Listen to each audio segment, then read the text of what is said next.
So I'm going to read some more from Frankenstein. This is actually the last chapter, but it's quite long, so I'm going to just read half of it. My present situation was one in which all voluntary thought was swallowed up and lost. I was hurried away by fury. Revenge alone endowed me with strength and composure. It molded my feelings and allowed me to be calculating and calm, at periods when otherwise delirium or death would have been my portion. My first resolution was to quit Geneva forever, my country, which, when I was happy and beloved, was dear to me, now in my adversity became hateful. I provided myself with a sum of money, together with a few jewels which had belonged to my mother, and departed. And now my wanderings began, which are to cease but with life. I have traversed a vast portion of the earth, and have endured all the hardships which travelers in deserts and barbarous countries are wont to meet. How I have lived, I hardly know.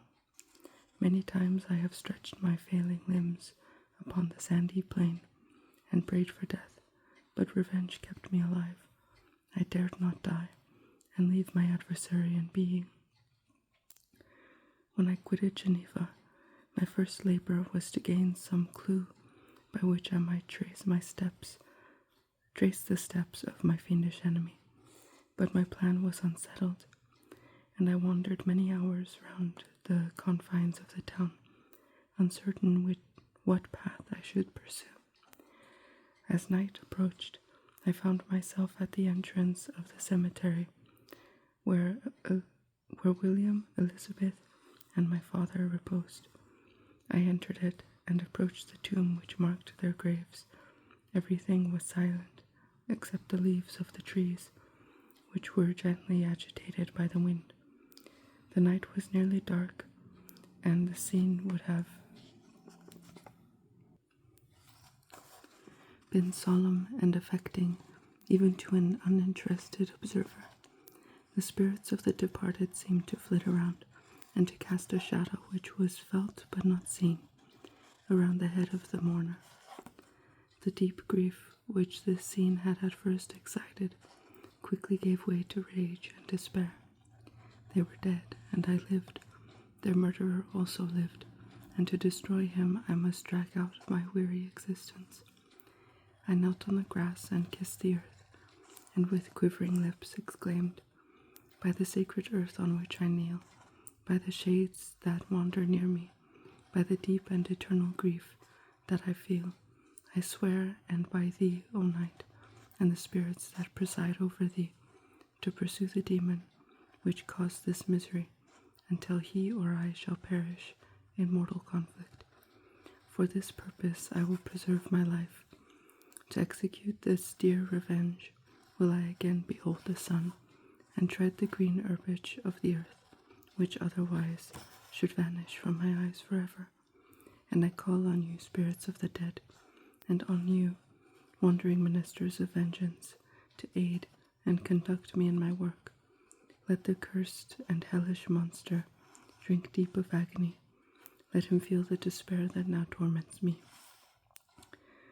I had begun my adjuration with solemnity and an awe which almost assured me that the shades of my murdered friends heard and approved my devotion. But the furies possessed me as I concluded, and rage choked my utterance. I was answered through the stillness of night by a loud and fiendish laugh. It rang on my ears long and heavily. The mountains re-echoed it, and I felt as if all hell surrounded me with mockery and laughter.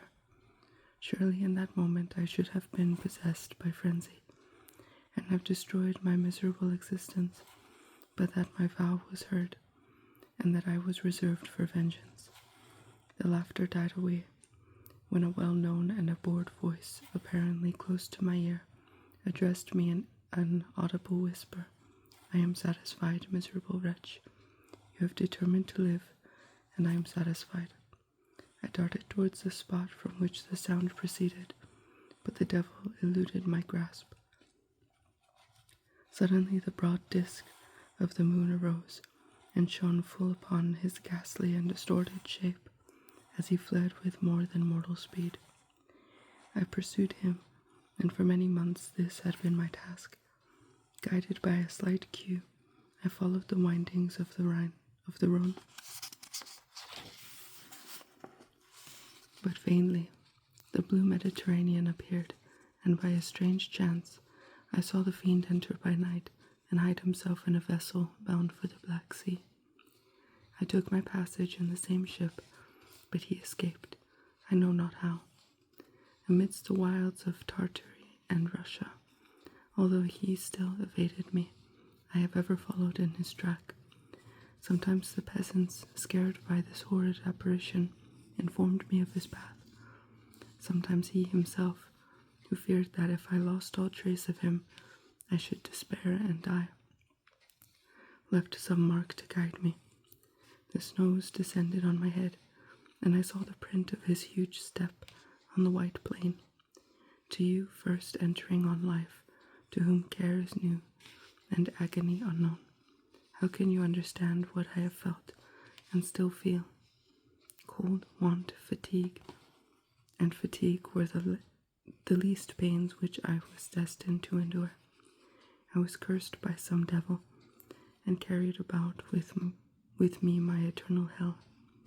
Yet still a spirit of good followed and directed my steps, and when I most murmured, would suddenly extricate me from seemingly insurmountable difficulties.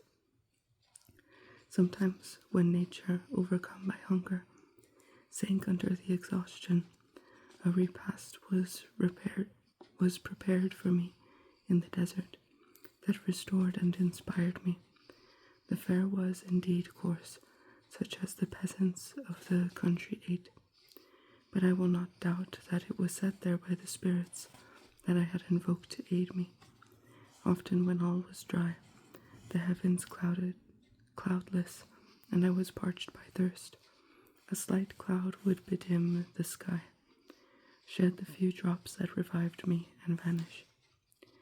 I followed when I could the courses of the rivers, but the demon generally avoided these, as it was here that the population of the country chiefly collected. In other places human beings were seldom seen, and I generally subsisted on the wild animals that crossed my path. I had money with me, and gained the friendship of the villagers by distributing it, or I brought with me some food that I had killed, which after taking a small part, I always presented to those who had provided me with fire and utensils for cooking. My life as it passed thus was indeed hateful to me, and it was during sleep alone that I could taste joy. O blessed sleep! Often when most miserable, I sank to repose, and my dreams lulled me even to rapture. The spirits that guarded me had provided these moments, or rather hours, of happiness, that I might retain strength to fulfill my pilgrimage. Deprived of this respite, I should have sunk under my hardships.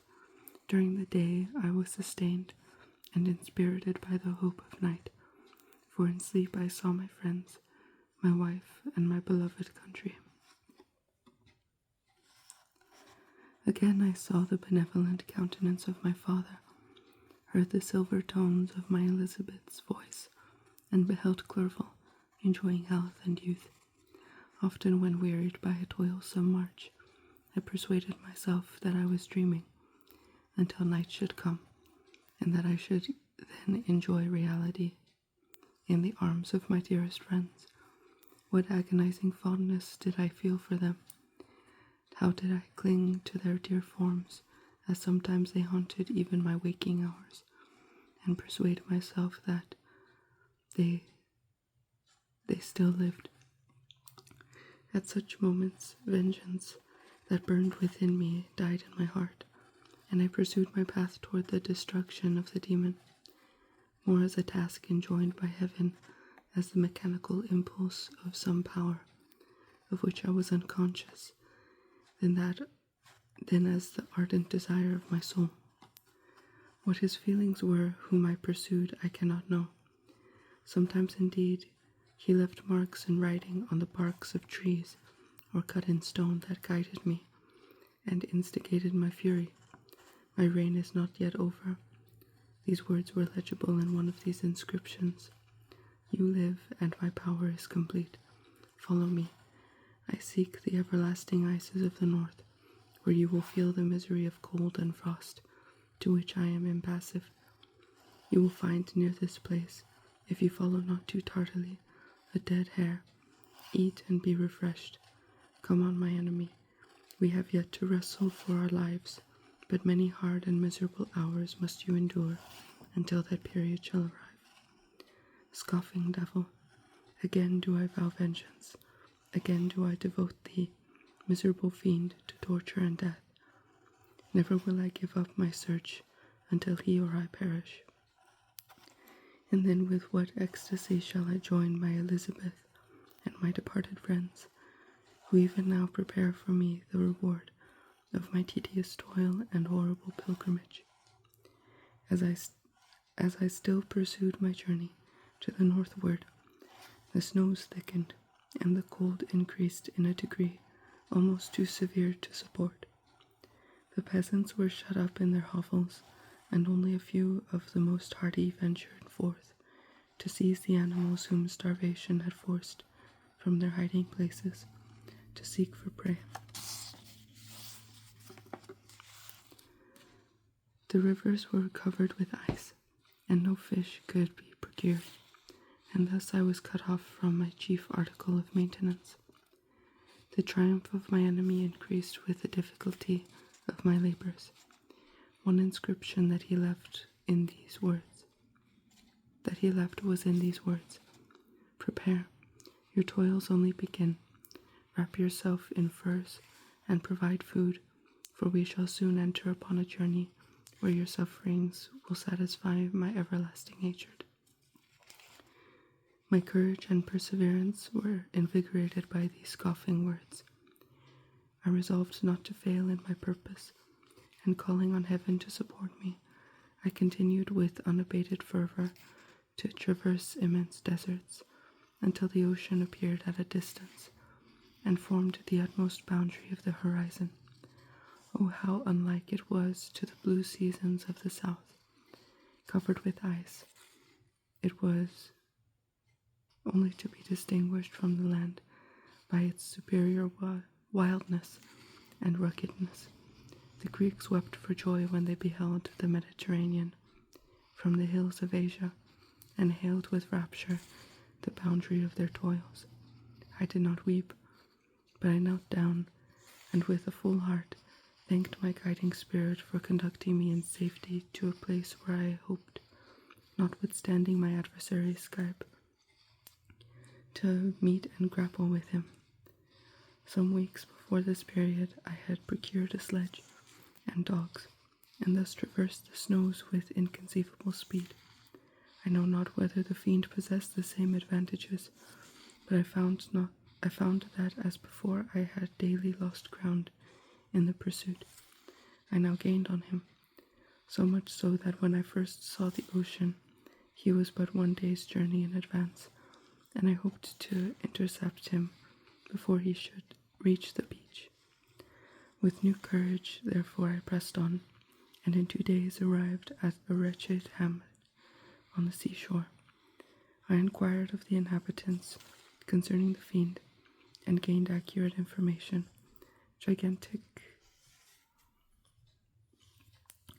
A gigantic monster, they said, had arrived the night before, armed with a gun and many pistols, putting to flight the inhabitants of a solitary cottage. Through fear of his terrific appearance, he had carried off their store of winter food, and placing it on a sledge, to draw which he had seized on a numerous drove of trained dogs, he had harnessed them, and the same night, to the joy of the horror-struck villagers, had pursued his journey across the sea in a direction that led to no land, and they conjectured that he must speedily be destroyed by the breaking of the ice, or frozen by the eternal frosts. On hearing this information, I suffered a temporary access of despair. He had escaped me, and I must commence a destructive and almost endless journey across the mountainous ices of the ocean, amidst cold that few of the inhabitants could long endure, and which I, the native of a genial and sunny climate, could not hope to survive. Yet at the idea that a fiend should live and be triumphant, my rage and vengeance returned, and like a mighty tide, overwhelmed every other feeling. After a slight repose, during which the spirits of the dead hovered round and instigated to me to toil and revenge, I prepared for my journey. I exchanged the land sledge for one fashioned for the inequalities of the frozen ocean, and purchasing a plentiful stock of provisions, I departed from land. I cannot guess how many days have passed since then, but I have endured misery, which nothing but the eternal sentiment of a just retribution, burning within my heart, could have enabled me to support. Immense and rugged mountains of ice often barred off my passage, and I often heard the thunder of the ground sea, which threatened my destruction. But again the frost came, and made the paths of the sea secure. By the quantity of provision which I had consumed, I should guess that I had passed 3 weeks in this journey, and the continual protraction of hope, returning back upon the heart, often wrung bitter drops of despondency and grief from my eyes. Despair had indeed almost secured her prey, and I should soon have sunk beneath this misery.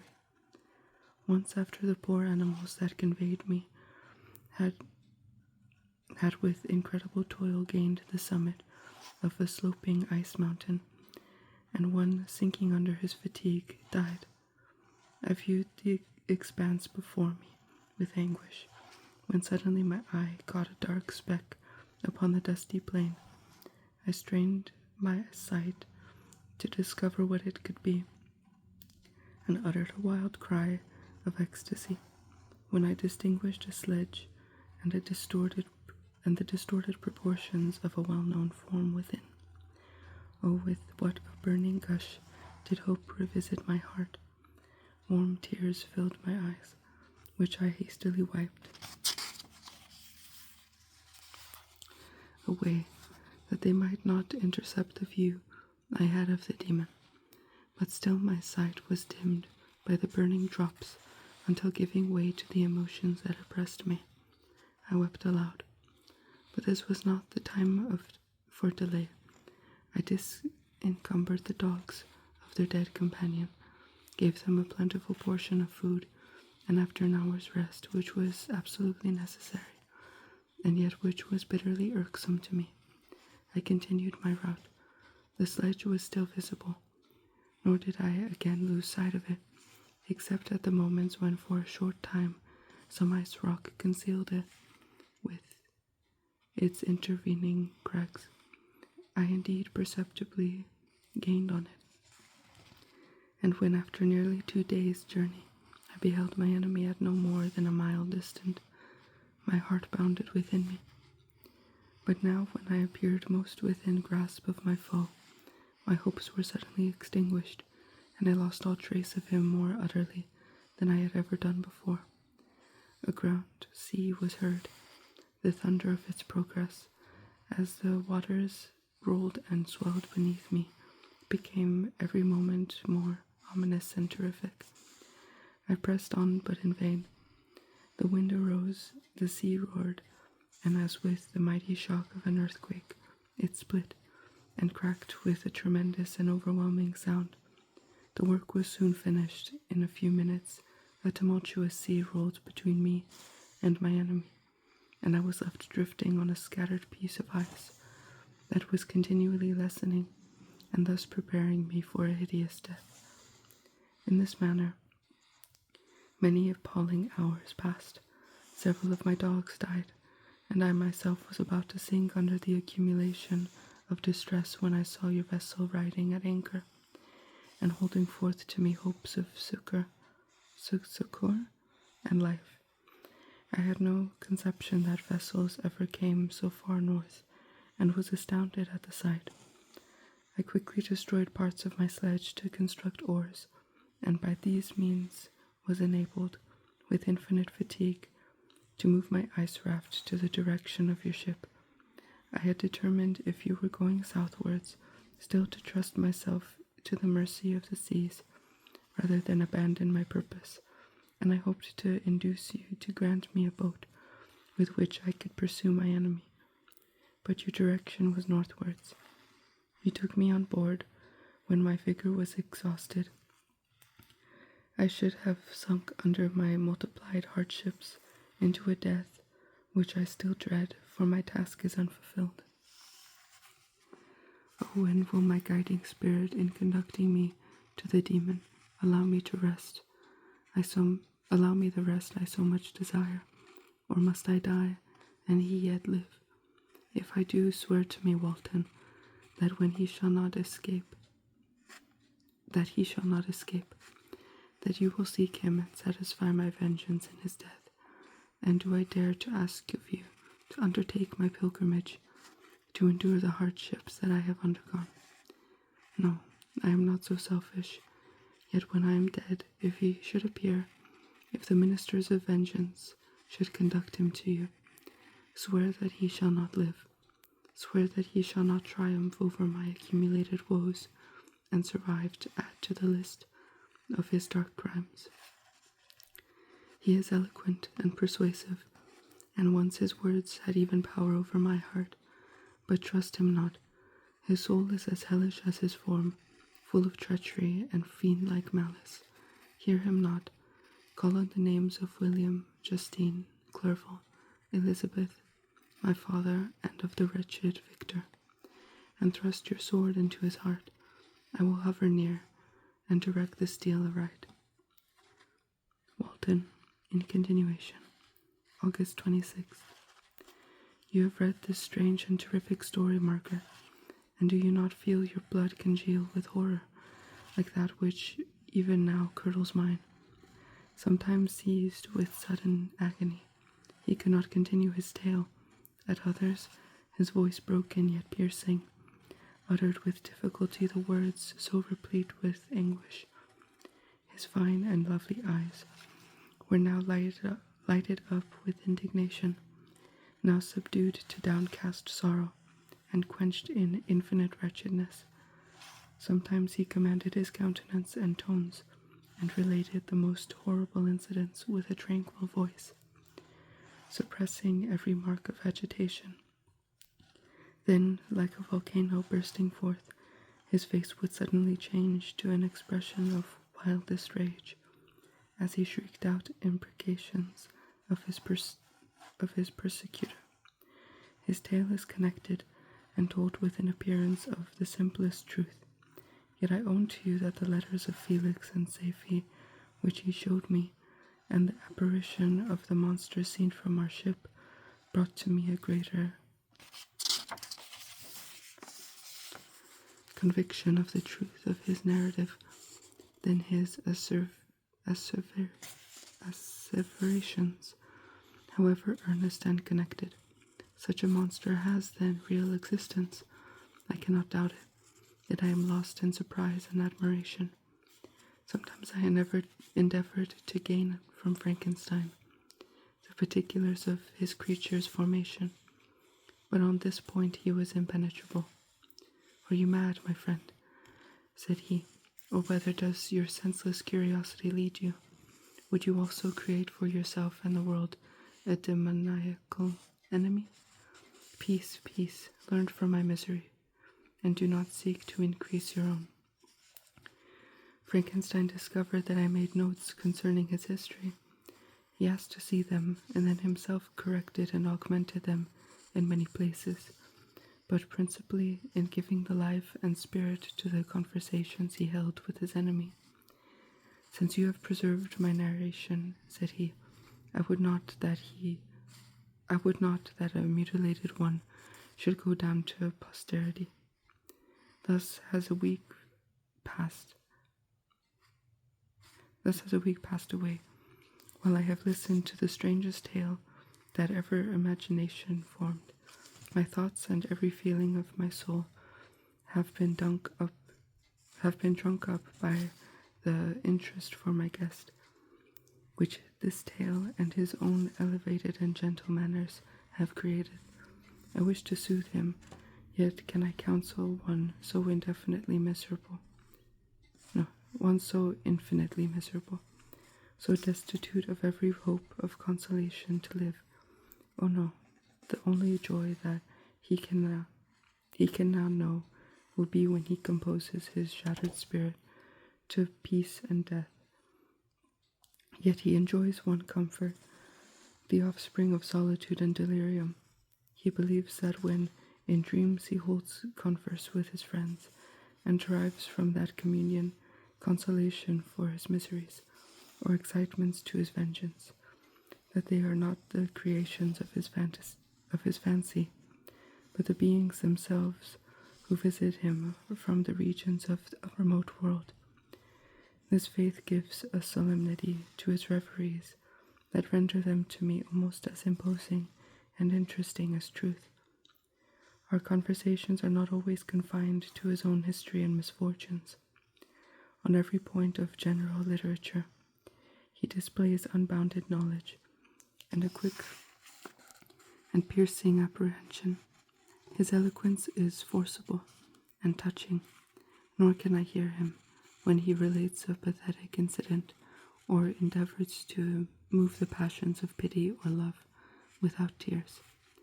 What a glorious creature must he have been in the days of his prosperity, when he is thus noble and godlike in ruin. He seems to feel his own worth and the greatness of his fall. When younger, said he, I believed myself destined for some great enterprise. My feelings are profound, but I possessed a coolness of judgment that fitted me for illustrious achievements.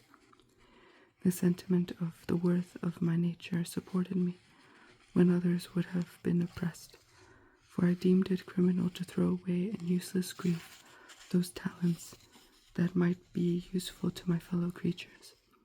When I reflected on the work I had completed, no less a one than the creation of a sensitive and rational animal, I could not rank myself with the herd of common projectors.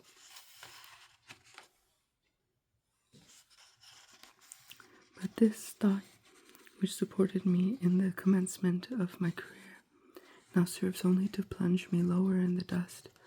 All my speculations and hopes are as nothing, and like the archangel who aspired to omnipotence, I am chained in an eternal hell. My imagination was vivid, yet my powers of analysis and application were intense. By the union of these qualities, I conceived the idea and executed the creation of a man.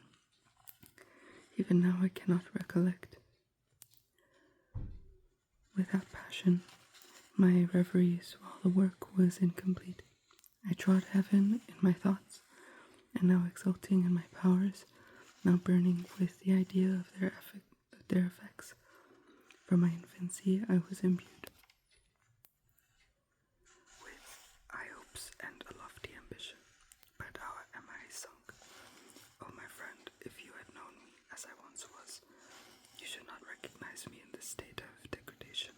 Despondency rarely visited my heart. A high destiny seemed to bear me on until I fell never again to rise. Must I then lose this admirable being? I have longed for a friend. I have sought one who would sympathize with and love me. Behold, on these desert seas I have found such one, but I fear I have gained him only to know his value, and lose him. I would reconcile him to life, but he repulses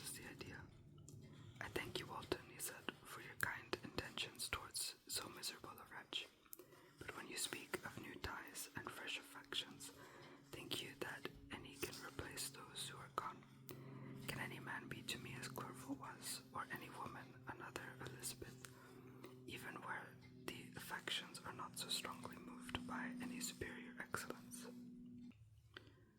The companions of our childhood always possess a certain power over our minds, which hardly any later friend can obtain. They know our infantine dispositions, which, however they may be afterwards modified, are never eradicated, and they can judge of our actions with a more certain conclusion as to the integrity of our motives. A sister or a brother can never, unless indeed with such symptoms, have been shown early, suspect the other of fraud or false dealing, when another friend, however strongly he may be attached, may, in spite of himself, be contemplated with suspicion. But I enjoyed friends dear not only through habit and association, but from their own merits, and wherever I am, the soothing voice of my Elizabeth and the conversation of Clerval will ever be whispered in my ear. They are dead, but one feeling in such a solitude can persuade me to preserve my life. If I were engaged in any high undertaking or design, fraught with extensive utility to my fellow creatures, then I could live to fulfill it. But such is not my destiny. I must pursue and destroy the being to whom I gave existence,